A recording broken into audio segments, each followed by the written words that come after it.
Hello, writers. We are back with a new genre to explore. The writers write for many purposes. One purpose is to inform people or teach them about a true subject. This type of writing is informational writing. It's nonfiction, but it doesn't have to feel boring or like just a list of facts. Writers use craft moves, just like we use for personal narratives, to make their writing come to life.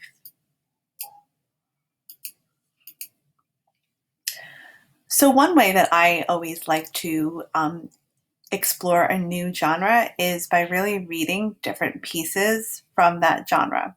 Writers can read mentor text to understand more about how the genre goes. So, we've just spent a lot of time in personal narrative, but now we're switching to informational writing. So, something that's helpful is to read other pieces of informational writing and think about what did that writer do in this piece that I could try in my piece. So after you read a piece, an informational piece of writing, you can read it again like a writer. It's almost like putting on these glasses. And now you're looking through these different lenses. You're looking through the lens like a writer. So you're not just reading it to think about the topic that the writer is writing about. You're reading it to understand, how did that writer make this piece sound so good? How did that writer make this piece come to life? Or not, right? We're going to decide, is this piece of writing interesting for us? And if it is, then what did the writer do to make it interesting? And what could we do in our writing to make it come to life? So we want to notice what the writer is doing. What craft moves can we notice? So today we're going to take a look in our virtual classroom library. There's lots of shelves to explore.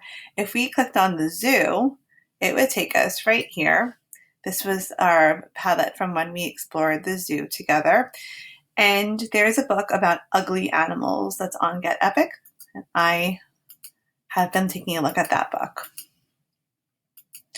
So we're going to read just a few pages together, and then we're going to think about what has Laura Marsh done to make this come to life. So it's called Ugly Animals. What is that? On the ground, in the air, in the water. There are ugly animals everywhere. These animals might not be pretty, but their strange bodies help them live on Earth. Let's find out how. And here we have a joke. Why do some fish live in salt water? Because pepper makes them sneeze. And this is a rosy-lipped batfish. It looks like she has some lipstick on to me.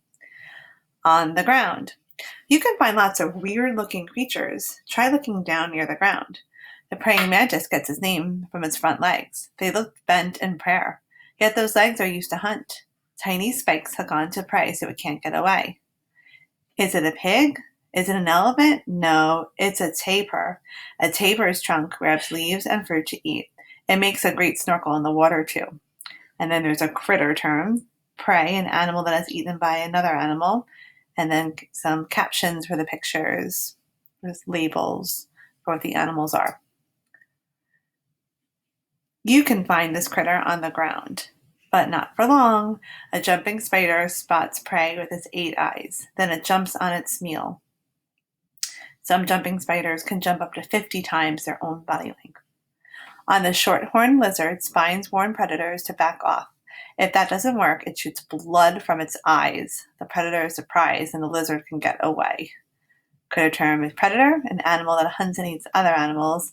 And here is a short-horned lizard. The blood tastes terrible to predators such as dogs, wolves, and coyotes. Under the earth. Some animals spend their lives underground. Their bodies are built for digging in darkness. The naked mole rat won't win any beauty contests, but its big teeth help it dig tunnels and find food. Underground, it doesn't need hair to protect it from the sun. The few hairs it has act like whiskers. They feel things in the dark. Why are naked mole rats so wrinkled? They take too long to iron. All right, so if we head back, we just read some of the pages from Ugly Animals, right?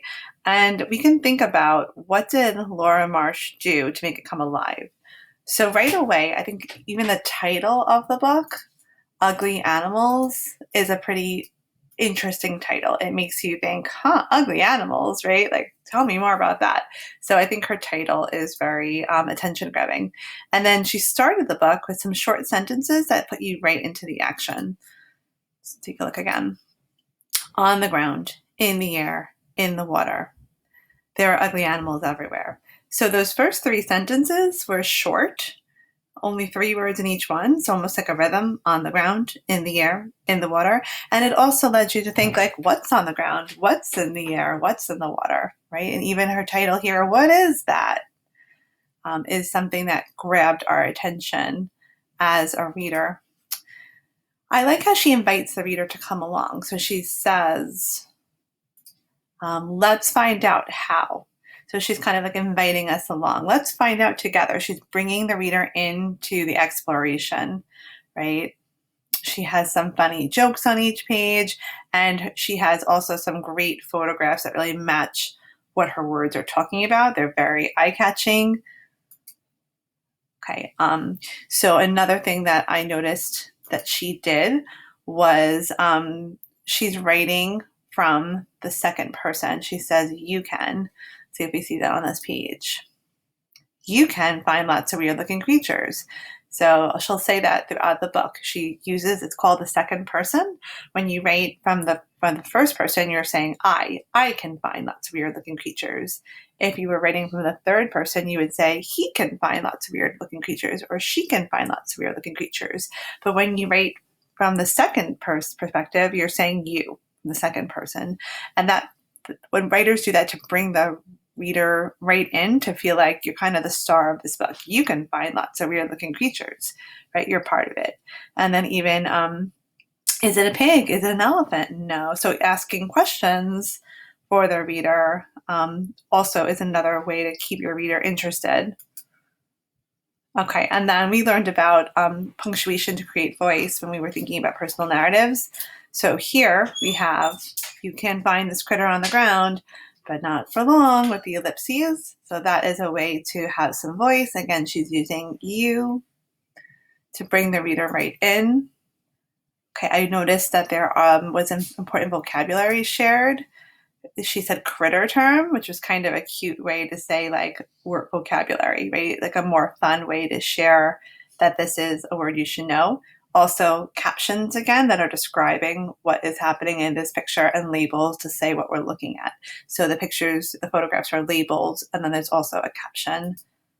Okay, and then I know that the other thing that I thought she did that was very effective was the naked mole rat won't win any beauty contests. That's kind of a funny, surprising type of sentence, right? But really emphasizing the point that he wasn't a very attractive naked mole rat. Poor guy. All right, so soon you're going to be doing some of your own informational writing on a topic that you research. Your teacher will tell you more about that. But for today, we want you to think of something that you already know a lot about, something that you could teach other people about. Maybe you know a lot about playing baseball, cheerleading, or being a big sister. Maybe you know a lot about baking cupcakes, coding, or cheering up a friend. You can know a lot about Pokemon. You can know a lot about a specific movie or a video game, or a certain gaming system, right? We know that you're experts on so many different things. So try to use some of the craft moves we observed in Ugly Animals and write your own informational piece. You can use Google Docs, Google Slides, or write it out on a piece of paper and share your work with your teacher. So try it out today. Sometimes you just have to throw yourself into a genre. You can look back at this video to think about some things that Laura Marsh did in Ugly Animals, and maybe you want to try that strategy too. Maybe you'll write from the second person and say you in your writing like she did, or maybe you'll have some surprising, funny titles too, or even some photographs that you might want to put into your work. So we can't wait to see what you try. Have fun sharing what you are an expert about.